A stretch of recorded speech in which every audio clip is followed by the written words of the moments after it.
say now will go over the air. Oh. All right, now let's see who accepts the stream. Twitch has accepted the stream. Okay, cool. Twitch? YouTube has accepted the stream. Okay, cool. YouTube.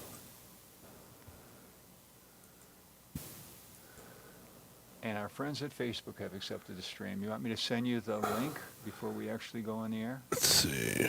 Let's see. Let's see. I got it right here. People are saying I already found it when I asked that. Let's see. Becoming more tech savvy. I found it, but I have to figure out how I can. Let's see. So, Matt, you don't care if I send you the stream? No, I'm good. Right. Thank you. Hey, John, let me know when Nick's you World. start up. Okay, I got. But Viewers like you. I hope people like us. Share Do it. you mean us? Hello, Nick's World of. Thanks for tuning in. Nick's World has thought up that one joke, and he's already used it on 4 shows. What, viewers like you? Yeah, like on PBS, when they announce it before the Oh, show. Great. viewers like you. Oh, great. I shared it on Facebook, so hopefully. Okay, our listeners are out there tuning in. Welcome to the show. Welcome, That's like guys. Yeah. I guess, yeah, that monitors like the Think Twice teleprompter. Yeah. But instead of In a way it is, yeah. we're puppeteered by our audience. Yeah. Ooh, I like that. Hi, You forgot fans the and haters. You forgot the thank you part of the quote. Yeah. We are being puppeteered by our audience. Yes. It's better than a bunch of corporate executives. Yeah. Faceless Facebook trolls. Yeah. Now we have a face. There was a song in the 1960s called Puppet on a String. Did either of you guys ever? I think No, I but do. I want to hear that song. That's in my head. Just a puppet. I think I have heard that. Yeah. I believe. They made it famous in a movie last year. Yeah. Did you see that movie with Anna Taylor-Joy? Ooh. No. I didn't. Oh, But I did hear the song. yeah. Okay, so I think we're ready to start, correct? Matt? Yeah. Yeah. Cool. Okay. When it says on the air, you're on the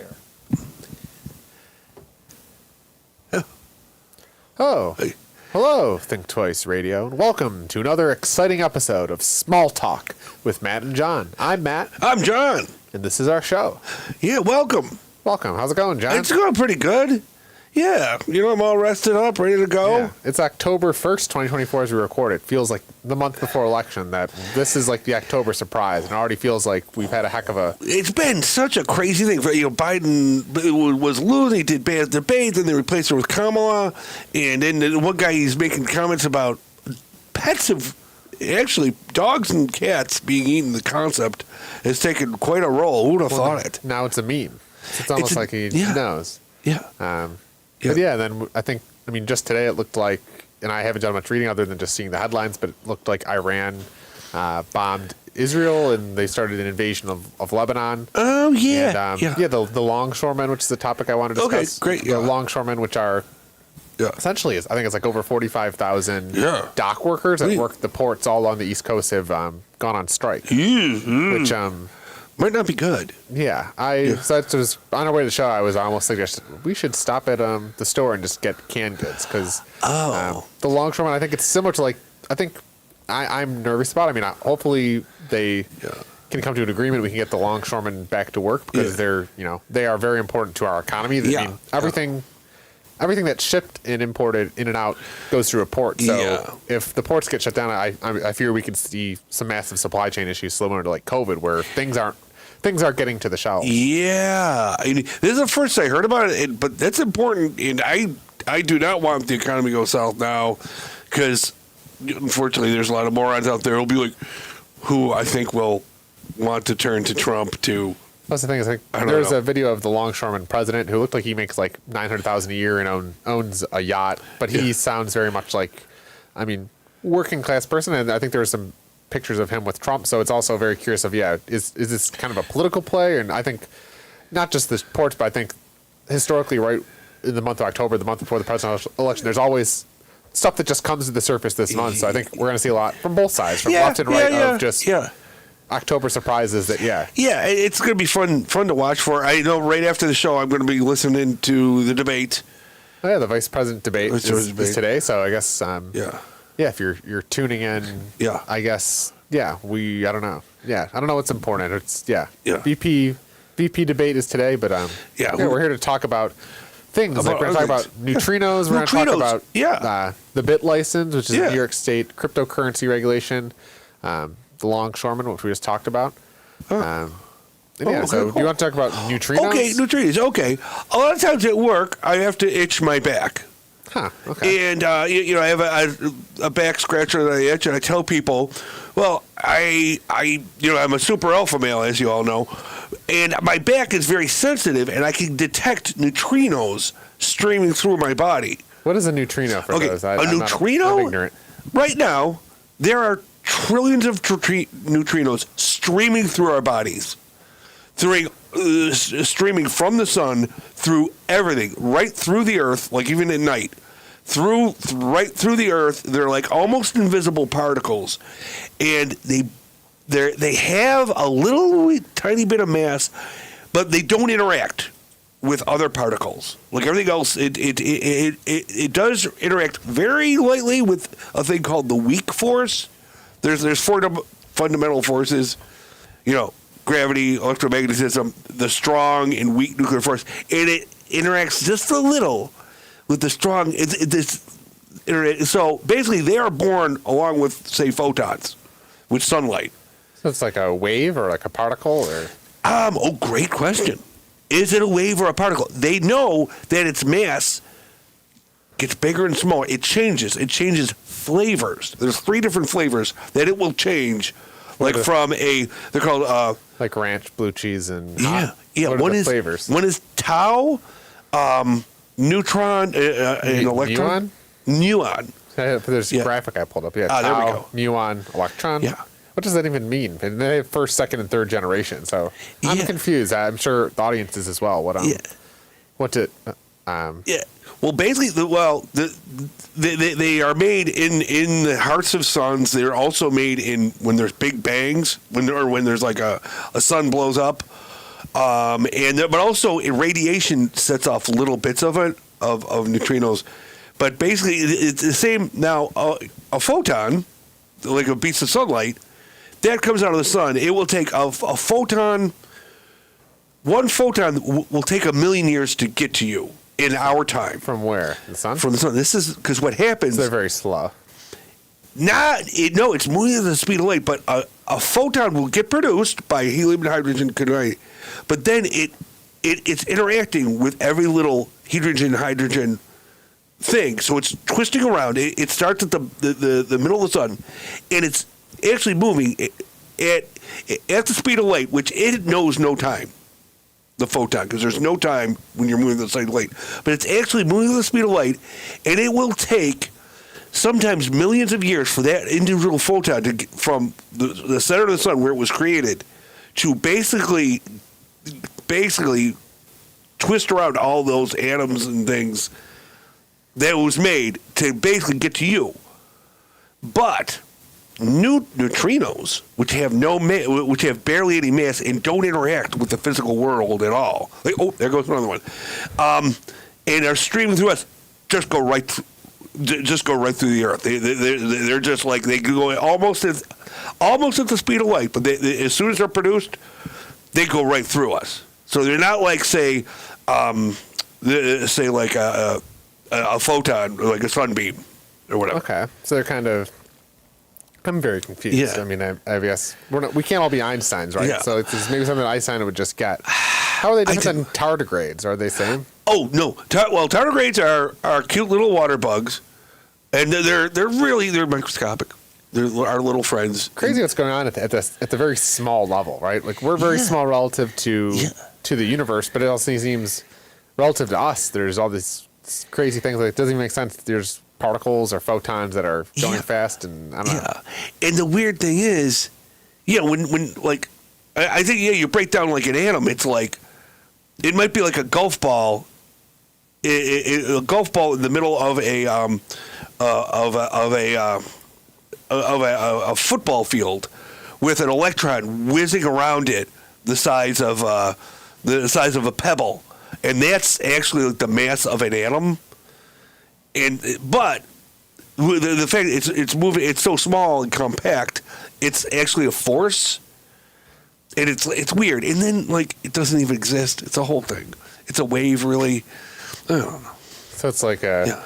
I think that's a problem. I mean, coming back to our conversation last week with the poet and the Da Vinci of Lackawanna about like you're trying to use words and language to describe something that it really is just not possible. It's like something so complex. So you're trying to use words to explain something, and even we're still such feeble primates that don't really. Yeah. It's crazy that we even know anything about this. How do we even know anything about this stuff? It's so small we don't even see it.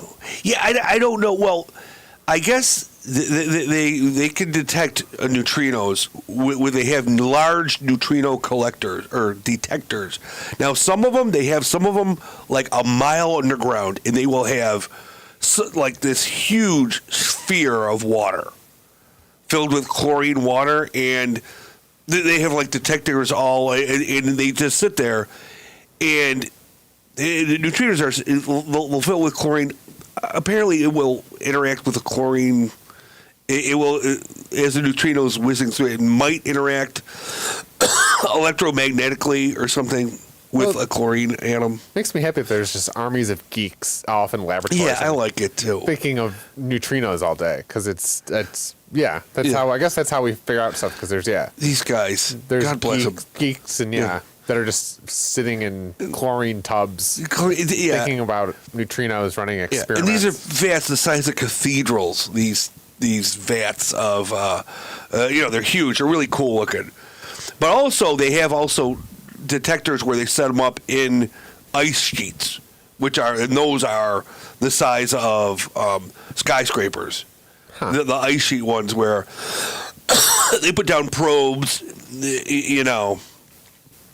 miles apart, and they can detect like neutrinos whizzing through them. Triangulation. Something like that. Triangulation. Yeah. Yeah. Well, we got one of you scientists has got to come on and help explain to us. Yeah. So why should people care about neutrinos? What's their role in the universe? They can help us explain perhaps the Big Bang. Okay. And when they learn about them, who knows what they'll do with them? I mean, and how do they interface with black holes? Can they escape black holes, or black holes will eat them? Good question. I don't know. From my understanding, which is feeble, black holes are like the apex predator of the universe, so they just eat everything. But I know the neutrinos don't interact with anything. So that's, I should have researched that. Huh. I don't know. Maybe that's something we don't even know, right? We don't even know anything about black holes. Yeah. I'm surprised sports teams, sports team has taken up some sort of galactic name. Like, if you just say, we are the Buffalo Black Holes, like that would you would defeat, right? I mean, we have sports teams like Dolphins and Cardinals and Birds, but like black hole, what's more intimidating than a black hole? The black holes, yeah, or something from nature, something cool. Be original. Yeah, galactic. Yeah. They're running out of names for sports teams. Yeah, they are getting kind of lame, like the Defenders and. Yeah, well, now they're becoming politically correct too. So they used to just have Redskins which was pretty. It's kind of. It's just funny how things have changed because even I was talking last week about just reflecting on my kindergarten experience. I don't know what your kindergarten experience was, but around Thanksgiving, because Columbus Day is coming up and now it's Indigenous Peoples Day. And when I was in kindergarten, we had Thanksgiving, and I think half the class dressed up like Indians, half the class dressed up like pilgrims. And we ate a meal together. We were like reenacting. It's just very. It's just interesting. I guess that was a brief time where people were very Indians, and we got along for that brief period of time. It was nice. Of course, we did clobber them over the head later, but gave them some diseases, and they helped us out. The Indians were. God bless those Indians. They were nice to us. Nice to those early settlers. Well, yeah, I think there's. I mean, is it alt history? But I think you can think of especially after that bullet just passed. That assassination happened in Butler. You realize, how history and just the universe and everything is just one track, right? Everything is so dynamic. But one of the histories that I think would be right. In some parallel universe, there's some thing where like either the Indians gave the white people diseases or there was no disease at all. And I would love to see the arc of history where, right, the Westerners came over and instead of, disease ravaging the civilization, but what if that civilization was actually there? And I think it's one of the tragedies of history is like we didn't actually have that merging of Western society with indigenous cultures. What if they were left alone for a couple hundred years and they could have developed their own... But it was like in Mesoamerica, they were doing some crazy stuff. The Aztecs. That's the thing is, I think they're like slowly. I mean, there's some theories. I don't know if you've heard of Graham Hancock. Oh no, but he talks about. I mean, he's kind of like the academics call him a pseudo-scientist, but also academics are very cloistered and like cling to ideas, and they're like. But Graham Hancock's kind of a kook in the academic, but he talks about he does a lot of research. He's kind of like an independent researcher, but. And they're starting to do research in the Amazon of actually using LiDAR, like lasers, and like uncovering that there's actually that. I mean, one theory is that the Amazon was actually like a man-grown forest that like just is out of control now. Oh. We're actually finding like civilizations buried in the Amazon that people didn't know about. So it's very interesting because South America. I mean, when you think of the world, right? I mean, we've explored everywhere, but there's so many. Think of the Amazon; it's so unexplored, right? There's still uncontacted tribes living in the Amazon, which is crazy. In 2024, there's still human beings that are living in the Amazon. But there's pyramids and stuff, and it makes you think prehistory. Like, why were people building pyramids? And there's just lots of. It's just very interesting because I think, especially in 2024 Western society, we kind of thought we all had it figured out, and it seems like we're starting to learn. That we really don't know anything, especially with your coming back to your neutrinos. How much is there in the universe that we just literally don't even understand? Or even dark energy. It's not. We don't understand it. We just gave something we don't understand a term. And we still don't even know.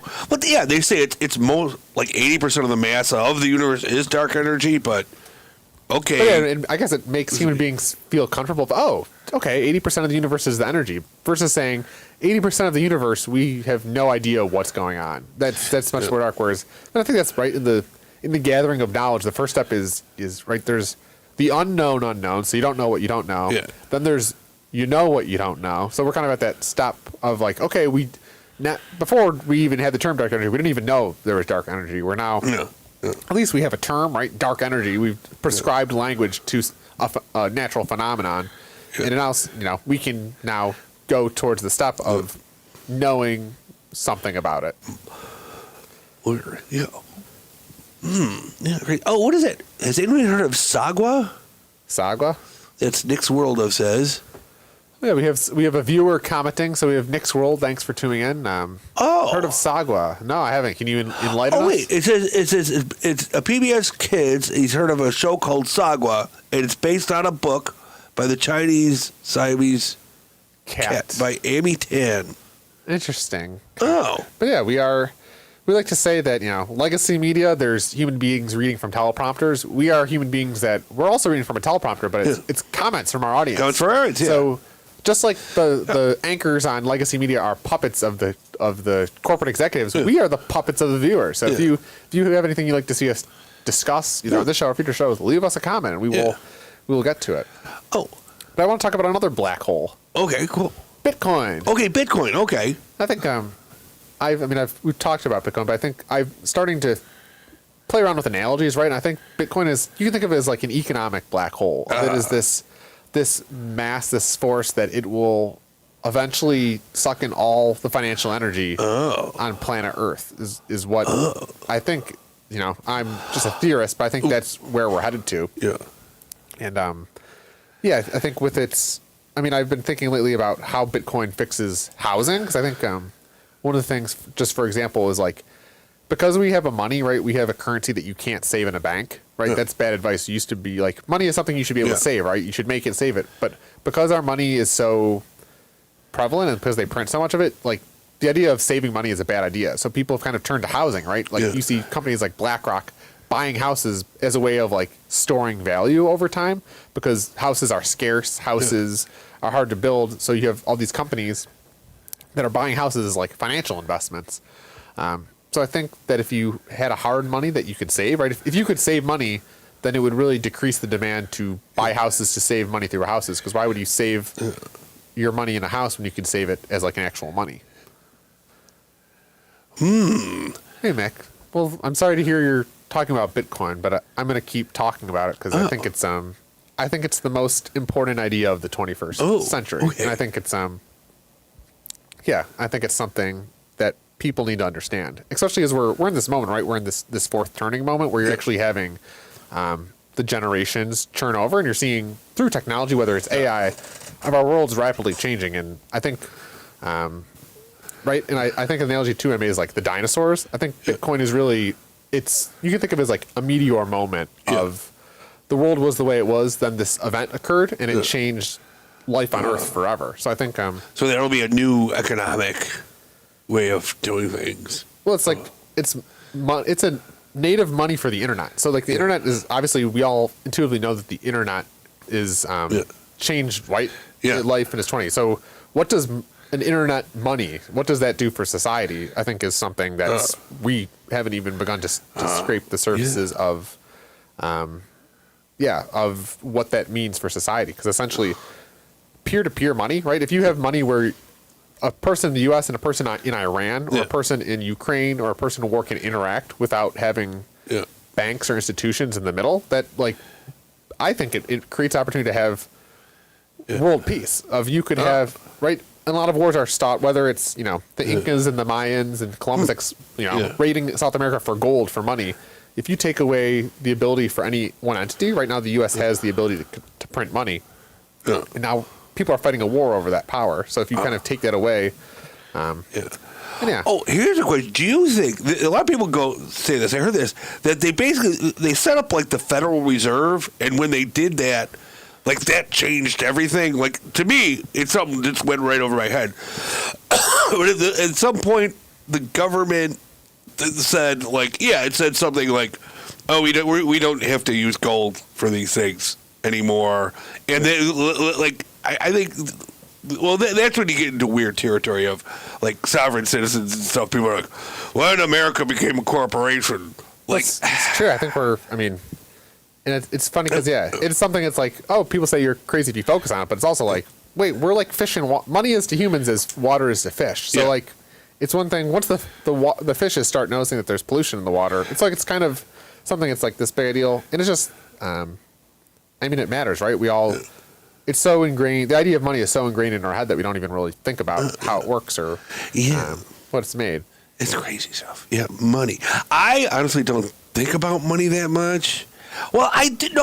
I put it in the bank. I buy the stocks. I have his 401k. Which I think is, coming back to the longshoremen. Like, let's talk about the longshoremen. Yeah, oh boy, because that's something to be nervous about. Well, yeah. So today is October 1st. The longshoremen, which is, we touched on it briefly, but they are a bunch of, they're essentially the workers that unload and load stuff onto the ports. But I think even too, COVID was our first experience, right, of the supply chain and how fragile it was, and we all saw and all felt the effects, and we still are feeling the effects of through inflation and everything of seeing how fragile our supply chains are. So I'm very nervous that if these longshoremen just stop working, right? If things stop going in and out of the ports, then that ultimately will lead to things not getting on the shelves. And if things don't get on the shelves, that's bad for us. Well, yeah, it's bad for if coming back to bread and circuses, right? If the people don't have bread or circuses, if they don't have bread, or a circus. Yeah, I could do without a circus. I'm okay. Yeah, I saw it as a kid. But if you didn't have a circus, then you wouldn't. Then you might start thinking of things like, wait, why is the money like this? Or, the system. It's the circus which distracts from the system. Yeah. And if people, right there in Tegel, you need a bread and a circus. Without either of those things, if you just have a circus, and people don't have breads, then you have bread lines and riots. Yeah. But if you just have food but no circus, then you don't have. Then the people, they'd be more focused on politicians and the politics and the system and power. So you need circuses to distract people, but then you also need people to have food in their belly. But the longshoremen. Oh man, I think it reminds me very similar of do you remember the Canadian truckers? I do, yeah. It seems some of that of like actually the actual. Wait, were they the ones who during COVID they wanted to? They just wanted to protest COVID laws. So I mean, right. So when COVID occurred, you had you had this weird thing where you had essential workers and then you had non-essential workers. So you had a whole economy where you had non-essential workers that were essentially being paid to stay home. So you had people getting Amazon deliveries on the internet all day, watching TV, and then you had actual people, right? You had fast food workers, you had hospital workers, you had truckers that still had to go to work, had to get out and do the work of the economy. And the Canadian truckers got sick of it and formed a blockade around the city of Ottawa. The capital, and they essentially parked their 18-wheelers in the streets and said, "Okay, here we go. We're not working anymore." And that was very, it was crazy how they clamped down on it. Yeah. But there's so many jobs, whether it's truckers or whether it's longshoremen, but there's so many. I don't even want to say dirty jobs, but there's so many jobs that are just kind of blue collar jobs that have such a impact on the economy, like downstream effects that you don't really think about it. Oh, cool. Oh, there. Oh, now there's Sagwa. I don't. You know what? Actually, that sounds like a cool show. It's about a young Siamese cat who lives with a family and is part of royalty in a Chinese province. Huh. I'm pro cat, and I'm pro cat. Cats participating in a show. Huh. If you look at my art, those pictures of the Sagwa thing. I am ignorant. I'm ignorant to Sagwa. I'm interested to, why it matters, what it is. Oh, okay. I guess there's my next face tattoo. Right on my forehead, Sagwa. That's an interesting question. If you were to get a face tattoo, what kind of tattoo would you get on your face? Okay, I have to tell anybody on planet Earth, don't get a face tattoo. Unless you're like a native. If maybe you're a native woman, I guess the little tattoo lines down here, that's cool. That's okay. Anybody else, no tattoos. No tattoos, buddy, on your face. So we have Jordan James. You look like a moron doing that. You are a moron if you do a face tattoo. Period. End of story. Okay? Because this is the thing about subculture, American subculture. They don't understand. Sometimes they're doing stuff that's really stupid. But sometimes they're on the frontier, right? No, not with face tattoos. No, you're not on the frontier. If you're in a subculture right now, I'm sure you think you're really cool. Whatever. Face tattoos, no. That's stupid. Don't do that. And also, you know what they're doing now?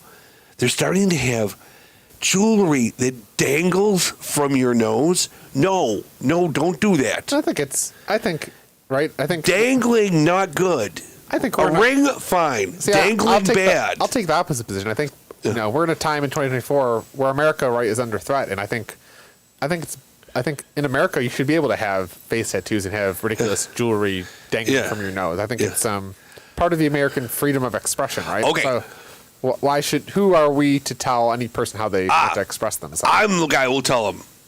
Because they have to hear that at some point. That, okay. Well, that's your freedom of speech. Right? Yeah, that's my freedom of speech. You have the right to tell someone they can't. I wouldn't put a law against it. Yeah. No. I wouldn't put a law against it, but I'm just saying.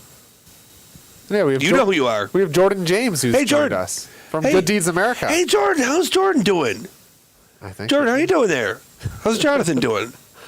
Those guys are great. I love Jordan. Yeah. He's a great guy. They're great guys, and he's got a great show, and we're glad to have you tuning in. So for those of you that are tuning in, just drop a comment, and we like to say that we are your puppets, so you can puppeteer us however you see fit. Yeah. But we also have our own spirits and souls, so we may tell you to F off if we don't like your instructions, because we're kind of like half puppets. Oh, okay. Yeah. Oh, whatever. Yeah. Okay. Yeah. There's a say. Well, the other topic we could probably talk about is the actual Hurricane Helene, which has wreaked havoc on Appalachia, Western North Carolina specifically. So, I mean, and I hate that we have to think of a new term of thoughts and prayers, but what else can we do?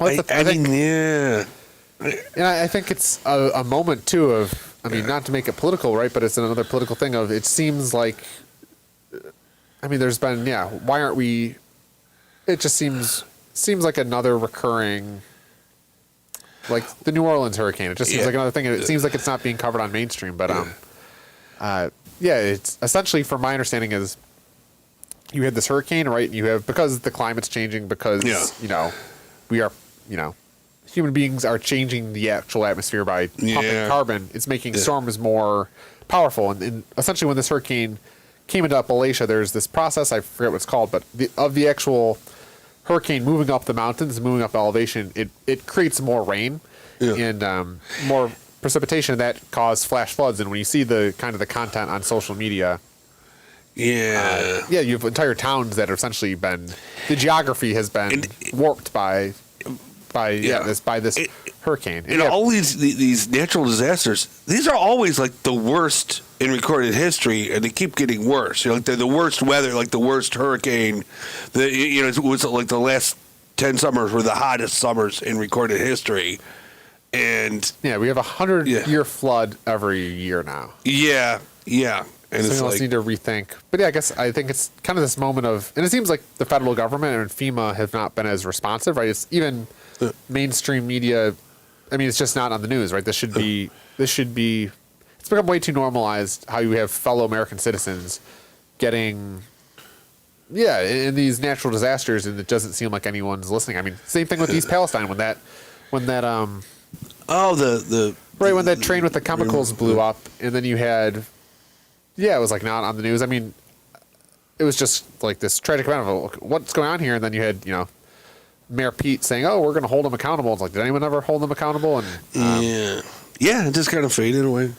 Yeah, and I think especially Appalachia, right? Appalachia are people that were essentially abandoned by the Democratic Party. I mean, the white working class, which have been kind of left behind. I mean, that's right. Part of the attraction of Trump is that you have these people, especially in rural, poverty-stricken Appalachia, that feel completely ignored by the Washington elites and the people in power. Yeah.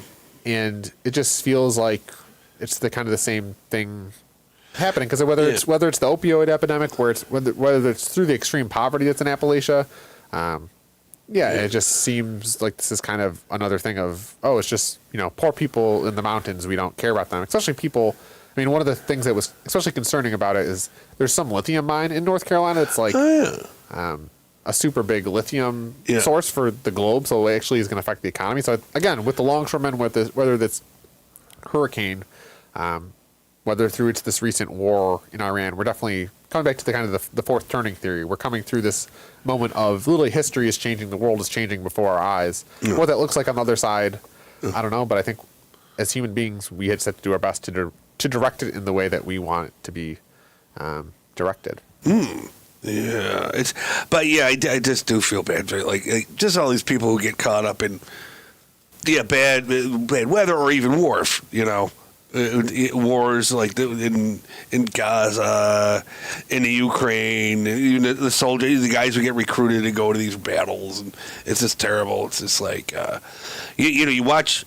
Like, you can go on YouTube and see Russian guys just getting killed, Yeah, that's which is sad. You see them getting killed by drones, and you're like, oh, those guys just got killed. You see an explosion, and you're like, oh. And that's why I think people have talked about, after World War II, we've lived in this very peaceful time, which is actually a blip on the radar. It's a rarity to have that much peace of war. I'm not that obviously there's been wars everywhere, but war is kind of the norm, it seems like, for humanity, I guess. But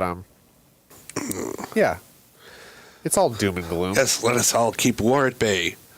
Okay, let's see. Somebody said he thinks something would blow my mind. Who knows? The show. Anyone wants to discuss about the show? So you're talking about Sagwa, Yeah, I've not seen it, so I can't say anything about it. What is Sagwa? I don't. I know it's a show with a cat. These Siamese cats. Siamese cat. I'm pro Siamese cat. Who are you, Nick's World? Nick's World. Are you on Twitter? Do we know a Nick? I don't know. One of our buddies, Nick's World. I don't have a friend named Nick that likes Sagwa. So he just goes around and comments about this show. He's a fan. We have a fan. Okay, that's good. But he's a fan of this show. Okay, good. You know what? Anyone that's a friend of the show on YouTube. Oh, okay. Now, I am a fan of obscure Asian things. Like I mentioned earlier, Atiyashi Gakko. Tamagotchi. No, not a Tamagotchi. These are four simple, old-fashioned Japanese gals, young gals who can dance really well, and their music is pretty good. It's very earwormy, and I'm a fan of them. And I think I've commented, but yeah, how is Sagwa different than Pokemon? Because I think we've talked about before. For somehow Japan's culture, right? They're this island, but there's somehow this like. They export culture that, and it's similar to how America is. Just the culture that comes out of Japan, like always takes the world by storm. So maybe the Sagwa is maybe it's gonna take our world. Japanese culture. Yeah. I don't know, exporting. Yeah, like I say, maybe that's my next tattoo. Huh? Could be A Sagwa tattoo. Sagwa tattoo. It looks like a cute, well-cartooned cat. Like I have my own cartoon cat detective that I make. Interesting. I think, and I've been reading. I actually got a book about haiku, so I've been reading about haiku and how to make haiku. I guess the art and form of haiku, which is a form of Japanese poetry. Yeah. Essentially, I've just started reading it, but essentially they use they don't really use grammar like they do, but they almost say words to they use words to paint a mental picture. And they have very short rhythms. So I think it's a 5-7-5 patterns of actual 5 syllables, 7 syllables, 5 syllables. But that's an American way of expressing it. It's almost like because then part of the book was how do you translate the philosophy of haiku into the English language? And almost to do something similar, you'd have to do like a 2-3-2. So 2 syllables, 3 syllables, 2 syllables, something like Smalltalk, YouTube show. Yeah. People you see people. You almost you say so little that it and I think it's something as a poet. And then you could paint your own picture. Because if we're talking logically, we're saying things very specifically. But if I just say, Sagwa cats, Siamese trolls, YouTube internet, because you're saying nonsensical words in the ether, you're from the ether, yeah. Yeah, from the ether, neutrinos run, speed of light. Running through our bodies. Well, yeah, but it is Siamese cat. Yeah, but I guess my interpretation of haiku is because you say so little, and because the words you use, you're not using, right? You're not, if you only have 2 or 3 beats, you don't waste it on words like or the or and. You actually use whale fall, right? Yeah. The 2 syllables whale fall. Yeah. Neutrinos. Yeah. Ocean death. Because you use almost very rich words in very little words that don't make any grammatical sense. Because you say so little, it almost allows the viewer or the listener or the reader to paint their own mental picture in their head.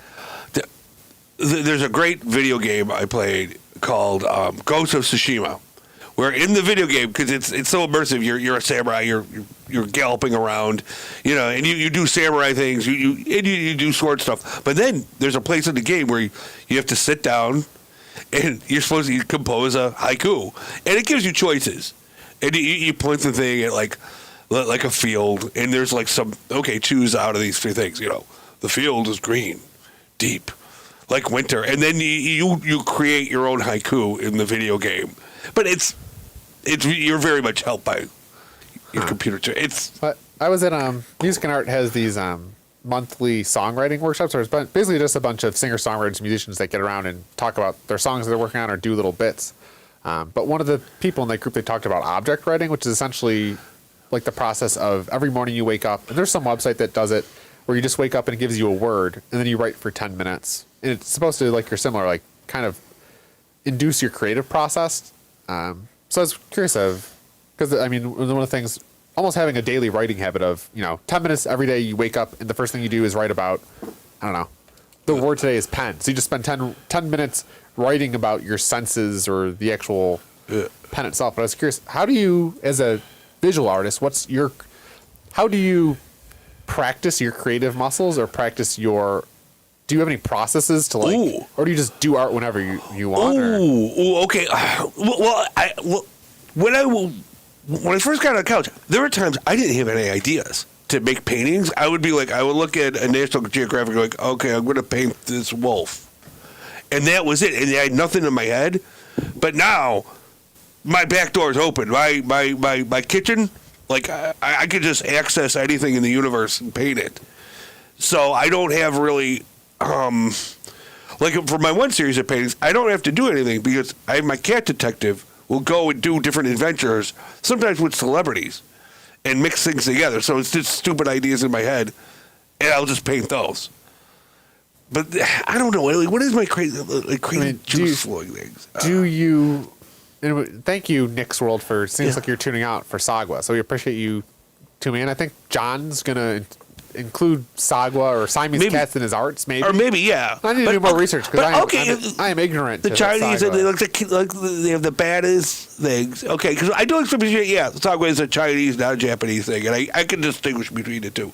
But yeah, Chinese, Oh, another great guy from Chinese. Whoa, maybe next week we could do this. Mao Zedong?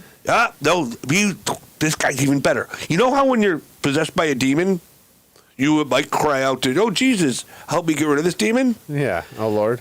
Okay, he'll help, but there's another guy you could call upon. He's the Monkey King called Sun Wukong. Okay. He will come and kick that demon's ass. Kind of like a sheepdog. Oh my God, Sun Wukong can beat up Superman.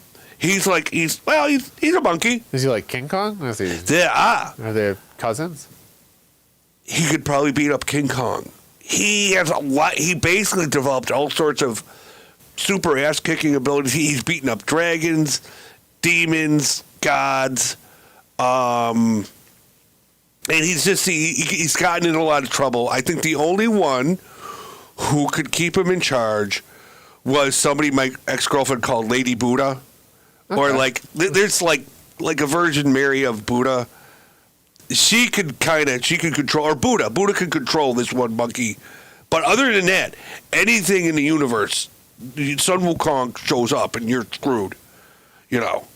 Sun Wukong, the Monkey King. We could get we'll do a whole show on it because it could be really fascinating because he has a staff and stuff. And he a lot of superpowers, and he's straight out of good old Chinese mythology.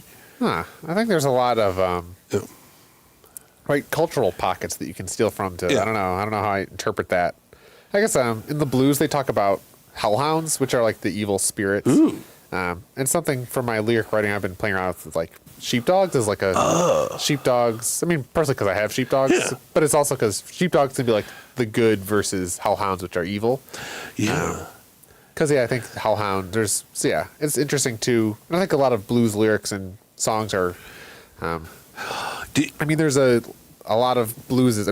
There's theories like Robert Johnson, who's a blues thing. There's a rumor that he sold his at the crossroads. At the crossroads in Mississippi. And I was reading a blues book that says there's actually I heard about that. You're supposed to get like a black cat bone and put it in a bag, and then like go on the full moon and like kneel at the crossroads, and like play a song with your guitar, and then some guy in a suit will show up, tap you on the back, take your guitar, tune it, and then give it back to you.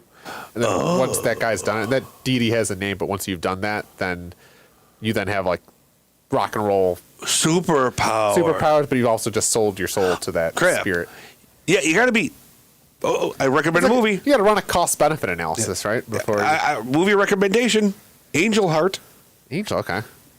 That's what it kind of deals with. A guy sold his soul to the devil. Watch it. Everybody out there, go watch it. Deals with that premise. It's a guy from the 20s. He's a musician, and the devil comes, Angel Heart, to the bill comes due. But it's a great film. It has Lisa Bonet, a girl I'm still in love with. The movie star. Lisa Bonet is in it. But okay, so that's a good recommendation. I just think these, and even throughout all the great religions, right? The whole good and evil, lightness and darkness. There's forces that we intuitively kind of know, but can't really put into words or explain. But come back to the neutrinos. Maybe are neutrinos an energy force of God or of Satan? Well, that's the fun. Or is it kind of indeterminate? It's fun when you get to the unknown, like these unknown particles that don't interact with us. That then you could be like, well, maybe there's something mystical. Maybe there's a heaven. It's not. These are particles that are going through us. They're like ghost-like. That's kind of like. So what else is going on? Are there other dimensions? Is that actually where religion is? Well, that's the thing. I think past, right? At least in the Western, or like lots of studies, the unknown has been the devil, where the known has been God. Yeah. But then at the same time, maybe that's a way just to soothe the masses. Because if God created the universe, I guess I don't know. Wait. It's interesting because I think Ooh. that analogy, right? Good and bad. Unknown's bad, known is good. Yeah. This has been kind of right. But if the neutrinos are like on the side of the devil, I don't have a plan for that. I haven't thought it through. Maybe they're like referees, just a neutral party. Oh boy. Okay, I haven't thought of that. Okay, so let's hope it's yeah.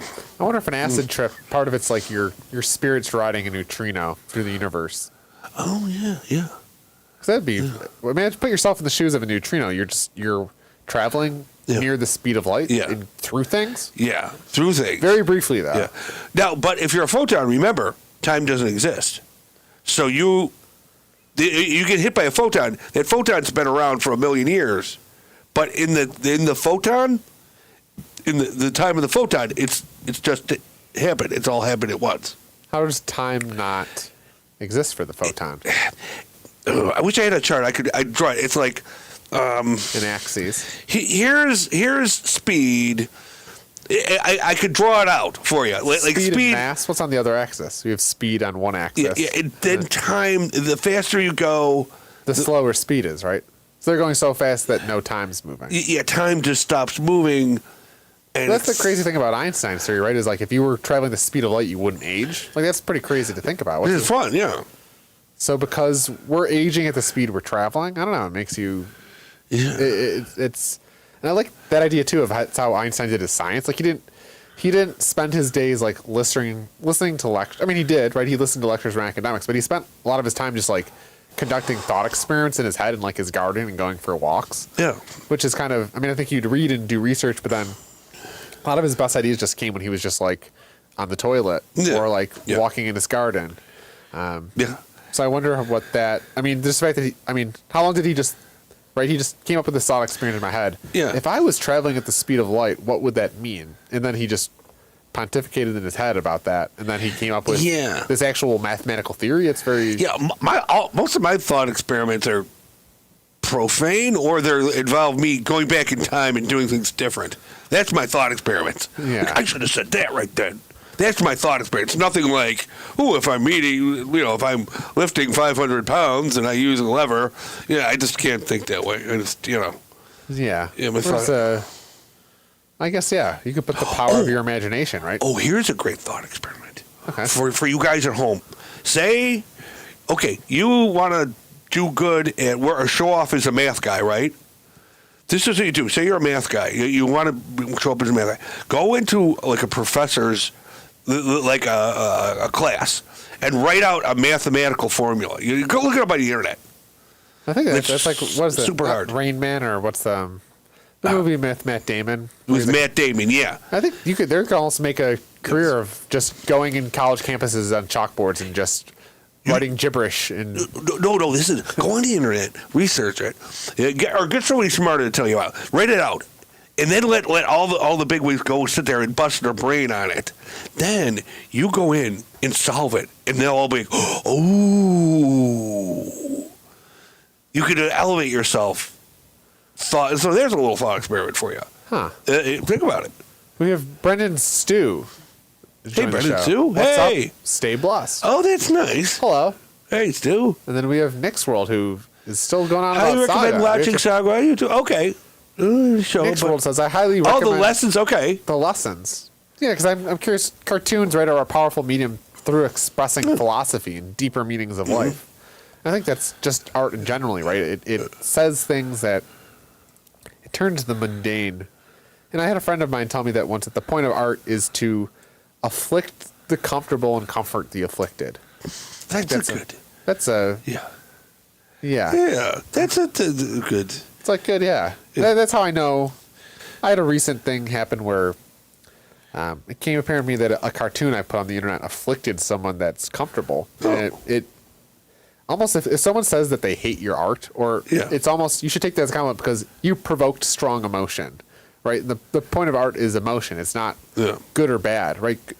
So I think art too can be judged on, does it provoke? So even if something is really bad, like I listened to the song that was bad, it made me like anger, hate, but also that in a way could be good art because it made me feel a strong emotion, which is kind of yeah. That's a good point. Yeah, I've actually I have. There's foods I've eaten that I'm glad I've eaten, but they were horrible because I'm glad I had that experience of eating. Okay, that's bad food. Which they. But I'm glad I actually I tried it. I think there was a report. I mean, the city of Buffalo, they just put fluoride back in the water, which is it's supposed to be a thing for cavities, but the science of why humans need to ingest fluoride is nothing. But then also there's a report coming out that actual bottled water is bad for you, especially bottled water that's been out in the sunlight or been sitting a while. I never even thought of it. Well, that's the thing is like, and then someone was telling me, oh, don't drink bottled water. And it's like, we live in a society. If I spent all my time worrying about all the chemicals in my food ingestions, you literally wouldn't be able to live a life because show me a food that doesn't have, like how they all have chemicals of some sort in it. I've come onto this too, that news, magazines, papers, and news, they have to fill space with something. So if it's about nutrition or health, they have to say, they have to put something thought-provoking that you think about. It's like an article, and I've seen articles. I remember they used to say eggs were bad for you, that they're good for you. Wine was bad for you, then it's good for you. Now it's water. Bottled water's bad for you. There's someone on YouTube. They like ate a dozen eggs a day every day for like a month. They're like their cholesterol went down, which was like this kind of, I don't know if that's. I mean, but even that McDonald's guy that has passed on to the afterlife, where he supersized me. But RFK as a candidate, he's his big rant now that he's kind of pivoted to health of actually. Yeah. And he kind of said the quiet part out loud of like our whole food system, and not just food system, but our healthcare, right? Sick people don't make money, or healthy people don't make money. You need people to be sick. You need not only just be sick once, they need to be chronically sick. Because if they're chronically sick, you can give them medicines and you can prescribe them things, and it kind of makes you think. I mean, another experience that I had as a cashier at Tops. Just a cashier, seeing how many people use food stamps, but then not just use food stamps, they use it to buy things like Coke and Pepsi and chocolate and candy. And it's like this kind of circular motion of like, oh, the government gives people money because they need food, which is good. People should have food, but then the government allows them to use that food to buy bad foods that make them sick, which then cause chronically ill. So it's all like, and the older I get, the more I realize that, not just is our society a scam, it's scams within scams. It's scams that are interconnected. At many levels, and it's almost like the Matrix kind of way. But I hate to tell you something though, Robert Kennedy is a kook, and he must not be given power. But any type of power. That's the thing is he's kind of kooky, but also he's kooky in a way of why is he the only? Why aren't all politicians running on? We need to get chemicals out of our food. Like it's a kooky thing. So sometimes that kookiness, right?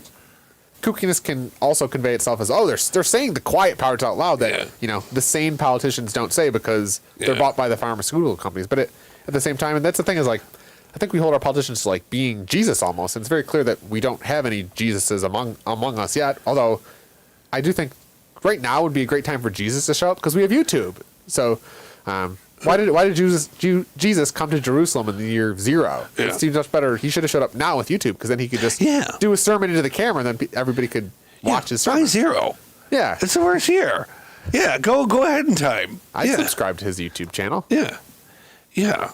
But what a crazy guy. Yeah, is it Brandon Stu says it's like me in video games. If it has a storyline, I love the art of the story being able to play and bring the story to life is calming and relaxing. Okay, I think it's I like good anime. I think they're talking about that anime. Well, anyway, even coming back to the saga of like even the idea of stories, like storytelling is such a lost art. Like it's such a human experience because that's historically how our ancestors passed knowledge, right? They didn't pass knowledge through, okay, John, now X, Y, Z, X, Y.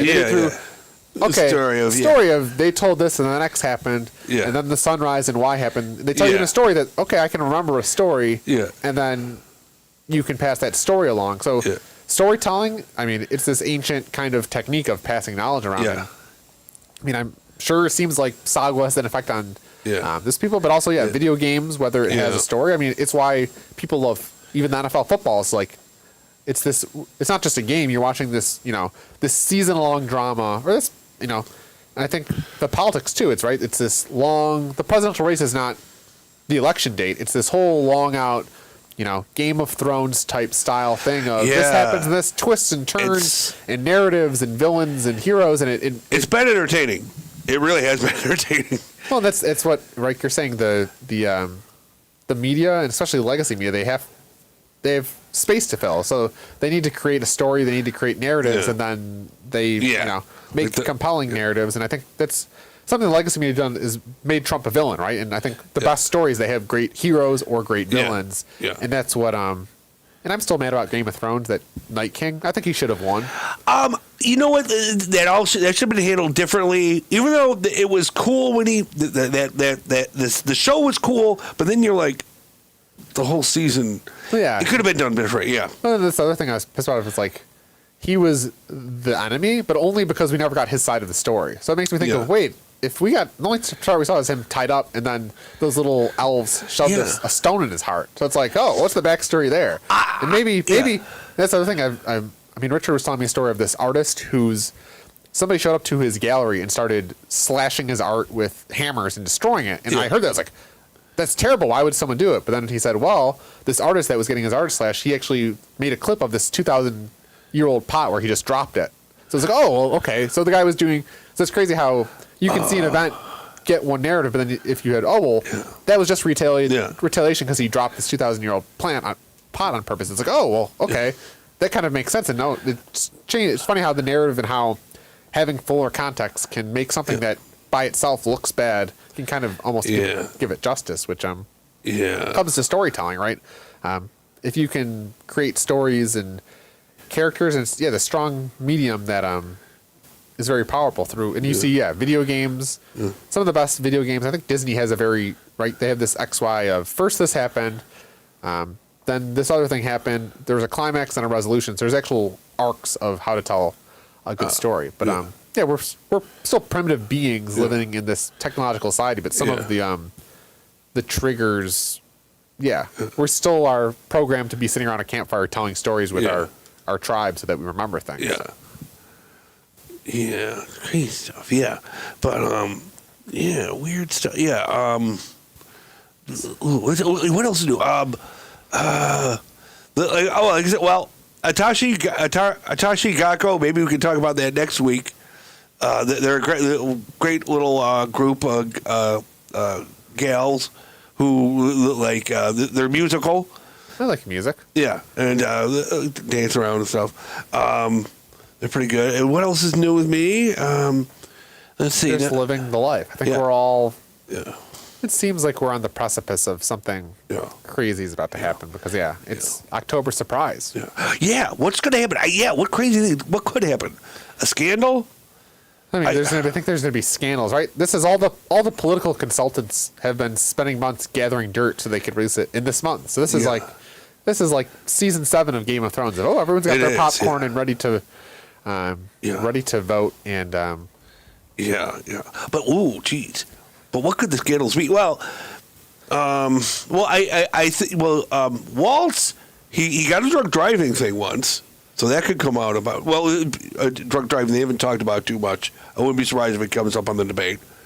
That's There seems like our political culture is devised of it's much more about character assassination you got a drunk driving in the 90s, we got you there, but it's very little about policies. What are you actually going to do? Like what's your plan? And even Kamala, I've yet to hear what are you trying to do here? What's your policy? She's right. Her policies are out there. I mean, last time I was on her website, she didn't have a single policy on her website. But I bet if you go right now to Kamala Harris's thing, she'll have a policy written out. I know she's going to go after a lot of things. Some of the interviews where you just have voters saying, "What's your plan to address inflation?" She kind of on this long thing of, suburban people having lawn that they mow, and where people that are. I did not hear her say anything going off about mowing just like, how can we right, and I think see, right, you go to KamalHarris.com, it's just donate money. Yeah. Okay, there's not even okay. I got to close out of this. Issues. She's got issues up here. A new way forward. Okay, she does have policies up there, so she's at least got some word salads up there. But I think I mean, one way I think right, inflation on my life and all our lives is something we're affected. I mean, I think one way that we could address it is actually, and I think the longshoremen bring a circle are actually make this. If we need to bring things, we need to localize our supply chains, our economies. We need to bring manufacturing, everything back to the United States within our borders and become a very strong, almost inside out. It seems like we've been right. We're fighting all these wars, whether it's Ukraine, Israel, Afghanistan, but then you have this tragedy in Appalachia, and there's crickets, or there's we should be deploying our resources here at home, and I think that would cut down on inflation because then you don't have to rely on shipping and all these external forces. You can kind of yeah, but who knows? It's also a thing. What's one person really going to do about inflation? It's this massive issue and massive economy. Yeah. We need Sun Wukong. And I had a viewer with the PlayStation meltdown. Oh. It said everyone. So servers went down. I think it's something I saw similar with Verizon. This sounded like the Verizon network got hacked, and then some phones got deregistered. Oh, and that's kind of my theory too. Is like we are in World War III, and we're not being invaded, but there's that weird thing a couple months ago where the airlines all got hacked. Yeah. So I think and I don't think the people in charge aren't going to come out and say, "Oh, the Iranians or the North Koreans are hacking our infrastructure." Right? That would be bad for whatever. Yeah. But right, I think. World War III is going to be much more virtual, much more digital. It's kind of hard. Yeah. The days of us sitting in muddy trenches and shooting bullets is it's going to be weirder. Yeah. It's going to be. Yeah. It's going to be, the PlayStation servers going down, cell towers going down, and hackers. Because, a hacker in North Korea doesn't need to come invade our shores. They can just sit on their computers and type stuff. And I hope not. I hope for the best. But, weird. Recording this on October 1st, I'm getting weird vibes. Weird vibes all around. We'll see what'll happen. Yeah. I'm concerned. I mean, I want things to work out. You probably assume we know where I'm going, what I want to happen, but you never know what'll happen. I think history is, I think people always feel like times are worse than they are. So I hope in the long run, that's the only thing we can do is, stick together locally. Yeah. Because, it's kind of easy to get inundated with propaganda for everything and be concerned, but at the same time you kind of have to be concerned but also do your best, do your little part. So that's Small Talk with Matt and John. Thank you for tuning into our show. Thanks for tuning in, folks. Thanks for tuning in. Until next time. Yeah, we will be here next time. Yeah. Fade to black. Fade out. Hey.